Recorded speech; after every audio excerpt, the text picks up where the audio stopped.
Welcome everybody to the BMW X7 40i.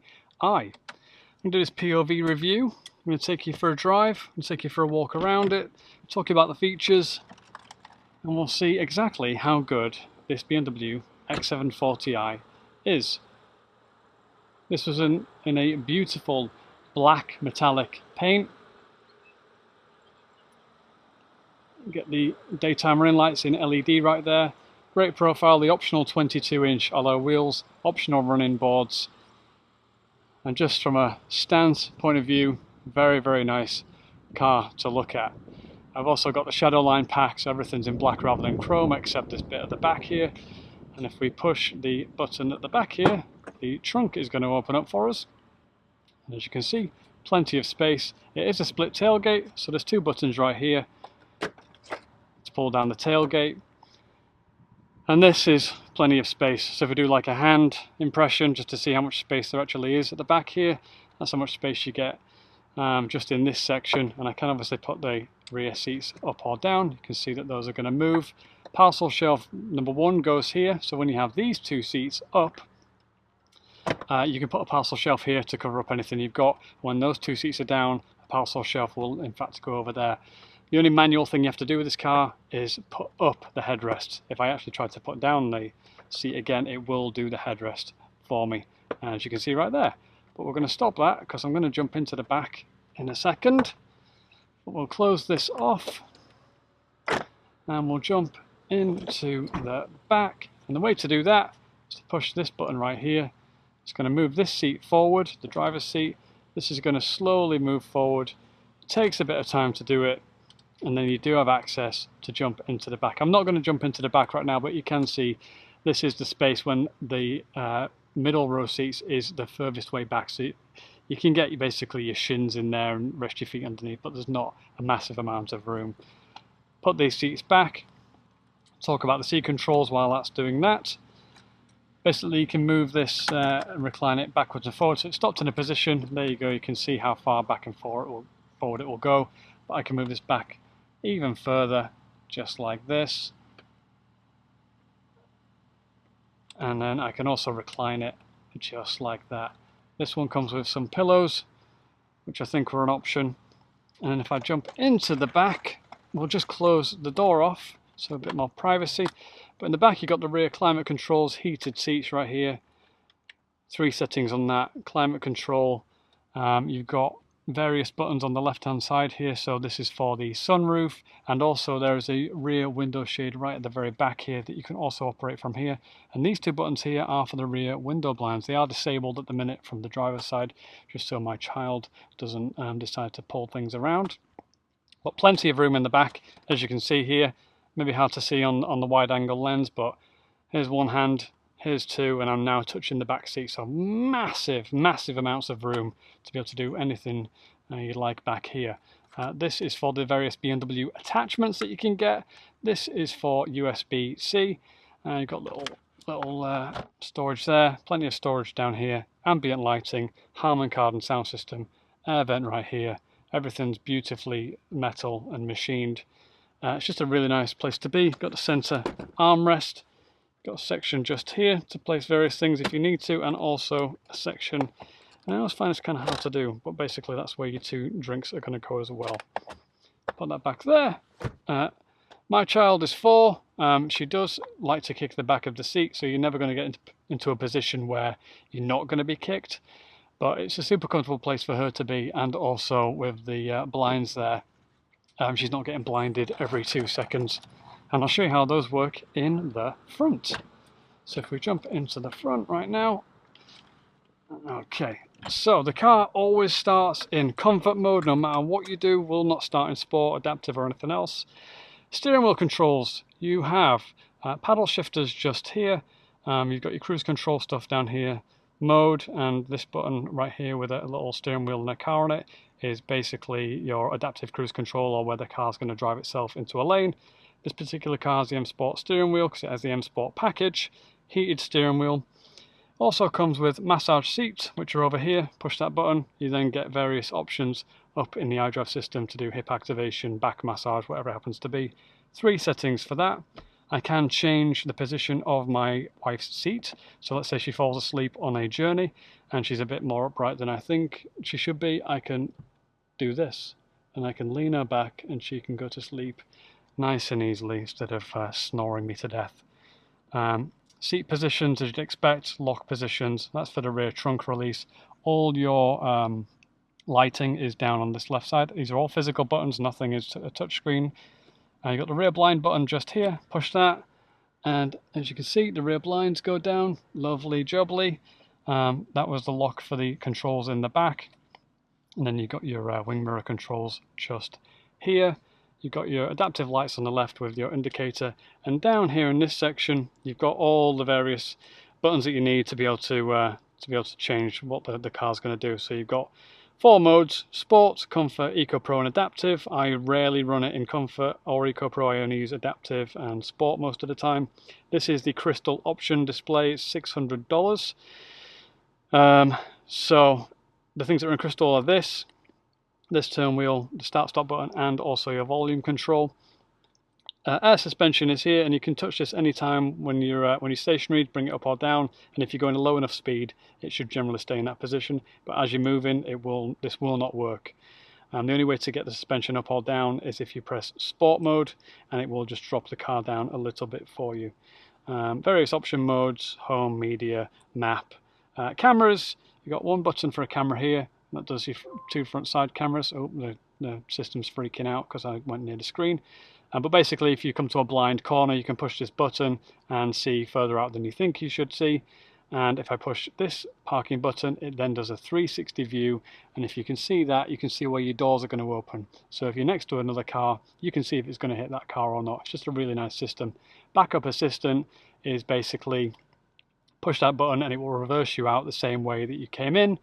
Camera image, you can change contrast, parking, aid lines, all that good stuff.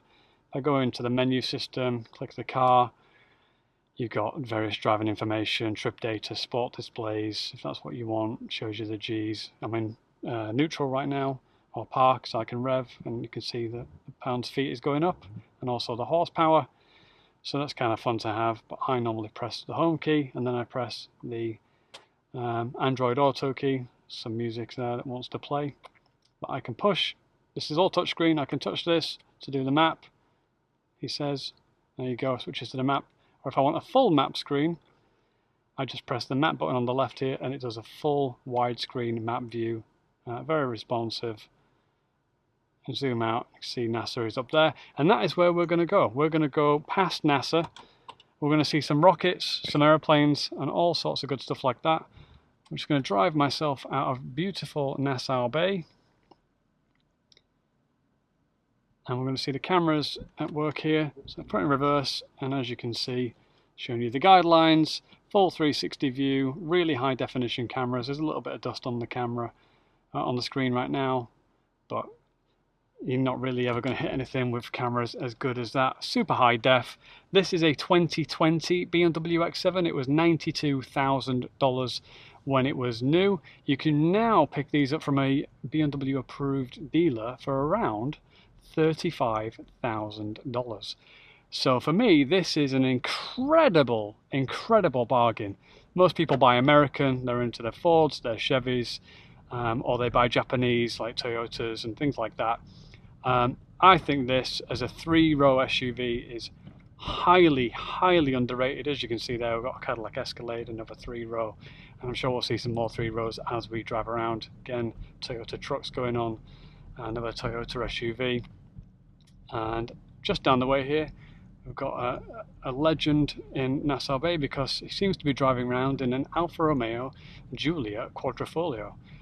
Sir, if you own that car and you want to get in touch, please send me a message and I'll happily take it out for you. So, like I said before, we're starting in comfort mode, and we will change to the various modes as we go along. I'm going to jump into adaptive in a second, but right off the bat, suspension, incredible, super luxurious, super soft, not too crashy whatsoever.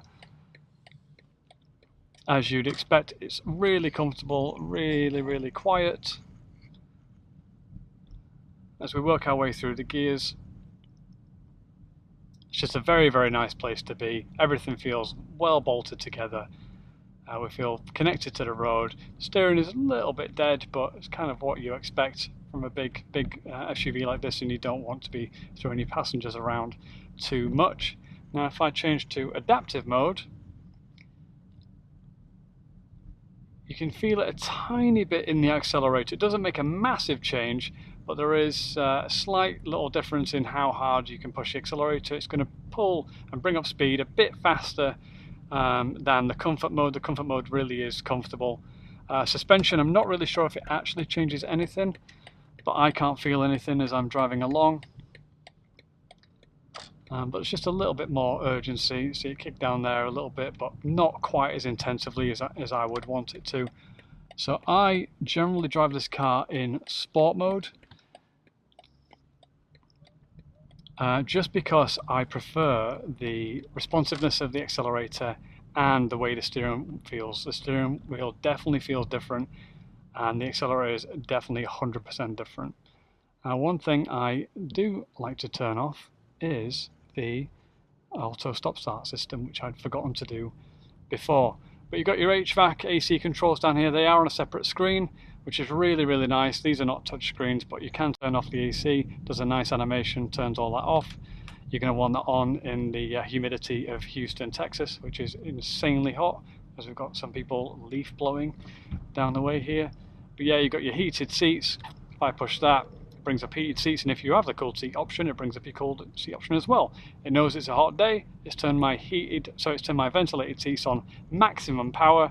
That's gone blue, and I can hear the fan whirring away in the back of my head here. So I'll just turn that off because I don't really feel like I need that on. Move across one lane. You've got the heated windscreen, rear windscreen, and the auto climate control and the other various AC controls here. This particular car has a 5-zone climate control, which is part of a package, but well worth having in my opinion. So as we head out here, this is where NASA is.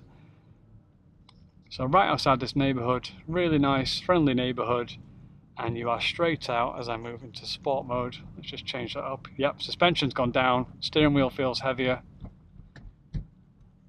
Definitely suspension is a lot harder. And as you can see here, we're right outside Space Center Houston. So over there is the main building, and various buildings around here is the Space Center campus. And maybe you can see over there, but there are 2 jets hanging out of the ground. So we're just gonna make sure we're not going to run anybody over, and also we're going to pull out, and I'm going to do a bit of a harder pull here if I can. There's a bit of traffic, I can't really do that. Move all the way across into this lane. International Space Station participants, all the flags from the various countries just there, and we'll head out onto a 45-mile-an-hour road. And we can just see what it feels like when you're getting up to speed a little bit more. And I don't know why everybody's in this lane, but I'm not going to stay here. I'm going to move myself across. There's a nice lovely red Mustang there. Again, Toyota Tundras. All the SUVs, almost everybody here is in an SUV or a truck. So if you're in a sedan, you're probably in the minority in a sedan. Yeah, screen in the middle, super clear. Not very customizable, but it does tell you everything you really need to know. You've got your fuel on the left, the time, the speed limit, as you can see, 45. We're currently on NASA Road 1. I've got a band here playing, whoever they are. It tells you your mode, sport, individual, the revs, the temperature outside, and the oil temperature. And then we'll put our blinker on just here. I'm going to try and miss these massive trucks and head onto the NASA campus. So you can see, maybe you can see in the distance just past this red truck, but there are a couple of rockets just stuck out of the ground over there. And you've got your blinker on. Sir, would you like to move across? Yes, you would. Okay, go ahead. And on the left hand side here, gotta feel like I'm doing a little tourist guide rather than the X7 POV review. But if I just creep past this bush, maybe you can see it, but over there is the space shuttle. So you can go for tours in NASA. And you can go on that shuttle. There are various levels to it. It's incredible. I think I've been to it maybe 3 or 4 times. I never get bored any time I go. Really good for kids, really good for adults. As Mr. Truck here decides to do a 0 to 60 nearly in his red truck.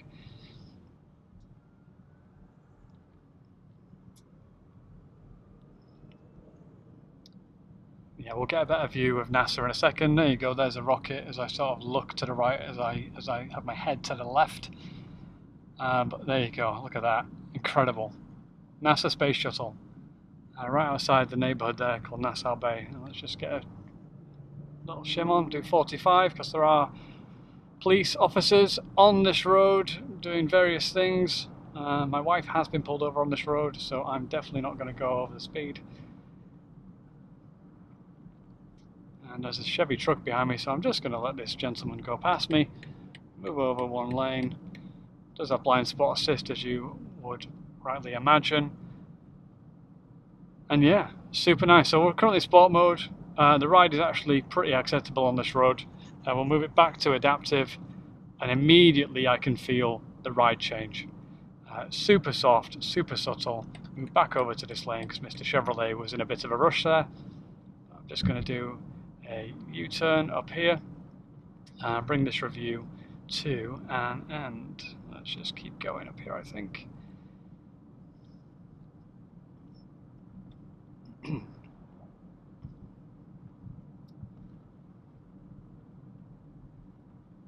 Yeah, adaptive, been thrown around a little bit, but honestly pretty good for a vehicle of this size.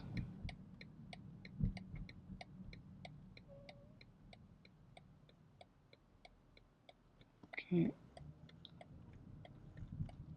And let's just drop into the bank, shall we? Just because we can. Okay, parking up here, lovely. There's a nice BMW 7 Series there in white, next to a red Tesla. So we'll probably pull in next to the BMW here, because that's very nice.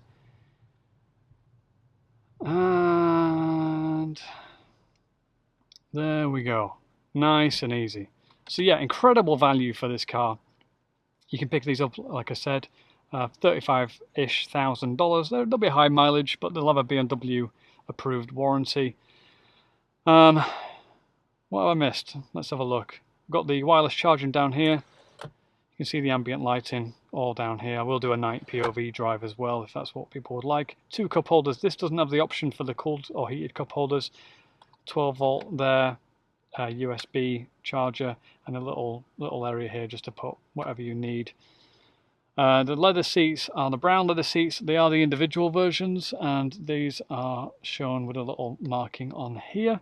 Everything else is Alcantara. You got some lights up here, and obviously we can do the let's do the sunroof, shall we? So it goes all the way back. So huge sunroof. I don't really use it in the summertime because it is just too hot in Houston to do that. And if I push this button, it will, as you can maybe see, do the very rear blind, and also your rear passengers can do that as well. So we'll close that off. We'll close this off. Everything's lovely. And then just to keep the heat off my child's seat, I'm going to do the blinds as well. So yeah, if you're interested in the BMW X7, obviously find one online. I found them super reliable. B58 engine, 335 horsepower or so. Never had a single issue with them. I have heard maintenance costs just generally with BMWs can be quite high, but I have not had any particular issues with this vehicle, and it did come from an approved BMW dealership. So yeah, I hope you like that review.